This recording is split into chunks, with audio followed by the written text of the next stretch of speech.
Startup ఫౌండర్కి first 1000 డేస్కి ఎలాంటి road map ఇస్తుంటారు మీరు జనరల్? మేము ఒకటే అంటామండి, first you define your purpose, identify నాకు ఈ జర్నీలో ఎవరు వస్తే బాగుంటారు అనేది. ఫస్ట్ ప్రోడక్ట్ బిల్డ్ చేసి ఎంఐపీ చేయాలి కాబట్టి రైట్ ఇన్స్టిట్యూషన్స్ రైట్ పీపుల్ని తీసుకురమ్మంటాము.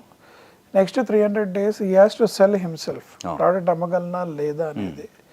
ఆ నెక్స్ట్ 300 days, అదే 300 days third year of the operations is raising funds from the right investors. మాకు బీవీఆర్ మోహన్ రెడ్డి గారు ఒకసారి క్లాస్ చెప్పినప్పుడు నాకు నచ్చింది ఆ పాయింట్. నువ్వు ఎవరైతే ముందు ఫండింగ్ ఇవ్వరో వాడి దగ్గరికి వెళ్ళరా, వాడు నేను ఎందుకు తిడతాడో నీకు తెలుస్తుందో పని చేయమని ఆ చెప్పిన రిక్వైర్మెంట్స్ అని రాసుకొని, ఎందుకంటే వాడు నో చెప్పింది. నీకు ఫండింగ్ ఇచ్చేవాళ్ళు కొంతమంది వెరీ సెక్టర్ ఫోకస్ ఫండింగ్స్ ఉంటాయి. ఈ కరెక్షన్స్ చేసుకొని వాడి దగ్గరికి వెళ్తే మీకు ఫండింగ్ వస్తుంది. And it has proved right in case of our portfolio అండి. ముందు మేము ఫౌండర్స్ కూర్చోబెట్టి ట్రైన్ చేసినప్పుడు it has done well. And I'm saying ఫౌండర్స్కి రిజెక్షన్స్ ఆర్ కామన్. మీరు అసలు డౌన్ అవ్వద్దు. దిస్ ఎవ్రీ ఫెయిల్యూర్, మీరు అన్నట్టు ఫెయిల్యూర్ ఈజ్ ద, ఆయన చెప్పారు కాబట్టి every failure is a learning aspect for us. Let us learn and go and head to the right people. I always say you have to get the believers, not the funders. నీకు believer ఎవరు, first funding చేసేవాడు is your believer అంటే. అది ఇంట్లో నాన్న అమ్మ అవచ్చు, నీ ఫ్రెండ్ అవచ్చు, నా అలాంటి ఇన్వెస్టర్ అవచ్చు, ఇట్ డజంట్ మ్యాటర్. ఆ బిలీవర్ ఎవరు అనేది నువ్వు ఎత్తుక్కోవడంలో టైం పడుతుంది. Once you get the believer, your success is assured అండి. Right sir. ఇప్పుడు ఇండియాలో చూసుకుంటే క్రోర్స్ ఆఫ్ అన్ఎంప్లాయిడ్ యూత్ ఉన్నారు, రూరల్లో కావచ్చు, Tier 2 Tier 3 సిటీస్. సో వాళ్ళు అగ్రికల్చర్ చేసుకోవచ్చు, కానీ అగ్రికల్చర్ మీద అది కూడా సోషల్ ఎంటర్ప్రెన్యూరే, కానీ వాళ్ళకి ఆసక్తి తక్కువ ఉంది. సో ఆ రూరల్ ఇన్నోవేటర్స్కి మీరు ఎట్లా అంటే మీలాంటి వాళ్ళు రీచ్ అవుతున్నారా, ఎలా ఉంది పరిస్థితి? టుడే ఫోకస్ ఉందండి, అంటే రూరల్ ఇన్నోవేషన్ దాకా అయితే మేము వెళ్ళలేదు, మా సైడ్ మేము చెప్పగలము. బట్ Tier 2 Tier 3 సిటీస్ అంటే విజయవాడ, వైజాగ్, నెల్లూరు, తిరుపతి, ఇవి కొద్దిగా హైదరాబాద్ తర్వాత వరంగల్, నిజామాబాద్, కరీంనగర్ వి ఫౌండ్. ఎందుకంటే ఇక్కడ ఆర్టిఫిషియల్ ఇంటెలిజెన్స్ రావటం, వాళ్ళకి ఆ డేటా ఉంటుంది. ఇప్పుడు ఇంటర్నెట్ వచ్చిన తర్వాత data is very common.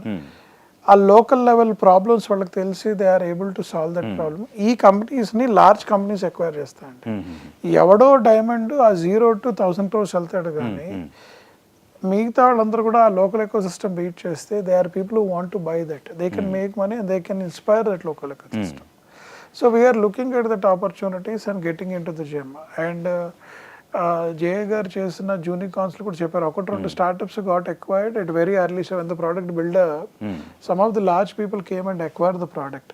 So we're telling it is a very inspirational story బాబు. మీరు అసలు ఇన్నోవేషన్ ఆలోచించండి, కంట్రీ నీడ్స్ ఇన్నోవేషన్. ఒక లాస్ట్ పాయింట్ సార్, ఎందుకంటే when you look at India అండి, వెస్ట్ సైడ్ వచ్చేసి అమెరికా ఉంది, east side China, Korea, Taiwan ఉన్నాయి. ఈ మూడు అసలు ఈ రాజ్యాలు వెళ్తున్నాయి. వీళ్ళేమో బ్రెయిన్ ఇచ్చారు, మీరు హ్యూమన్ బాడీ పడుకోబెడితే బ్రెయిన్ ఏమో వాడి దగ్గర ఉంది, వీడి దగ్గర బాడీ అంతా ఉన్నాయి, కాళ్ళు, చేతులు, ప్రోడక్ట్స్ అన్నీ ఉన్నాయి. మన దగ్గర హార్ట్ ఉందంటే నేను. బట్ ప్రాబ్లం ఏంటంటే మీరు ఎవరు హార్ట్ పెట్టట్లేదు రా బాబు.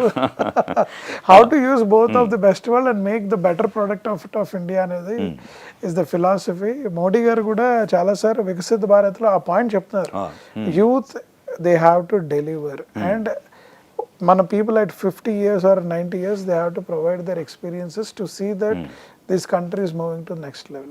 So we are encouraging అండి, బట్ విలేజ్ లెవెల్కి అయితే వెళ్ళలేదు sir as of now. One of the reason ఎందుకు వెళ్ళలేదు అంటే, మీరు ఇంతకుముందు మనకు అగ్రికల్చర్ బేస్డ్ వీసీస్ వచ్చాయి, సమున్నతి క్యాపిటల్స్ అలాంటివి కూడా వచ్చాయి. ఫార్మర్స్తో ఉన్న ప్రాబ్లం ఏంటంటే సార్, ఎలక్షన్స్ అప్పుడు ఫార్మర్స్కి లోన్ వేవర్స్ ఇవ్వటము, వాళ్ళని ప్రొటెక్ట్ చేయడం, politically they are waiting protected. మన క్యాపిటల్ ఏదైతే డిప్లాయ్ చేస్తున్నామో దానికి రిటర్న్ రావట్లేదు. So we're requesting many farmers, sir స్టార్టప్స్ని ఎంకరేజ్ చేయండి. న్యూ ఏజ్ ట్రాక్టర్స్, ఎక్విప్మెంట్స్ వచ్చినప్పుడు మీరు అన్నీ ఫ్రీ అంటారు. Yes, we understand your problem, we're not denying, but somewhere మీరు ఎంకరేజ్ చేస్తేనే ఈ ఎకో సిస్టమ్ బిల్డ్ అవుతుంది. అప్పటిదాకా యాజ్ ఏ వీసీస్, అంటే వీసీస్ కానివ్వండి, ఏంజల్స్ కానివ్వండి, little worried in investing there. That's what I observed and it is not negative general statement కాదు, కానీ నా పర్టికులర్ ఫిలాసఫీలో we were worried about it. Sir ఇప్పుడు మనం ఫుడ్ సెక్యూరిటీ మీద ఫోకస్ పెడుతున్నారు. సో 140 crore పాపులేషన్ని ఫీడ్ చేయాలంటే చాలా ప్రొడక్షన్ కావాలి. So food processing industry potential ఎట్లా ఉంటుంది? చాలా బాగుంది sir. India is a huge consumption story. మనం ఇప్పుడు చేంజ్ అవుతున్నాం సార్, ఇన్ఆర్గానిక్ నుంచి ఆర్గానిక్ అవుతున్నాము. ఇప్పుడు ఇంతకు ముందు ఎలాంటి ప్రోడక్ట్ అనేది తినేవాళ్ళం, కానీ ఇప్పుడు క్లీన్ ఆర్గానిక్ ప్రోటీన్ బేస్డ్, మీరు ప్రోటీన్ బేస్డ్ అనేది బాగా మీడియా ద్వారా వెళ్ళింది. ఫోకస్. సో ఈ చేంజ్ ఓవర్లో మా ఇన్వెస్ట్మెంట్స్ హెవీగా ఉన్నాయి sir. We still feel there is a larger opportunity.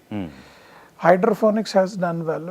మీరు చూసుంటే అర్బన్ కిసాన్ హైదరాబాద్ నుంచి వచ్చింది, ఆల్సో డెడ్ వెల్.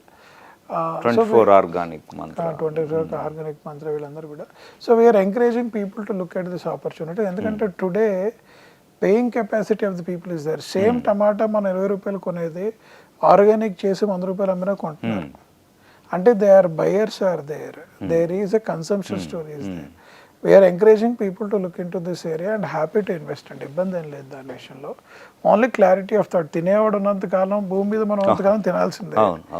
తినే పద్ధతి మారుతుంది. సో అవకాశాన్ని తీసుకోండి అనే చెప్తున్నాం మేము.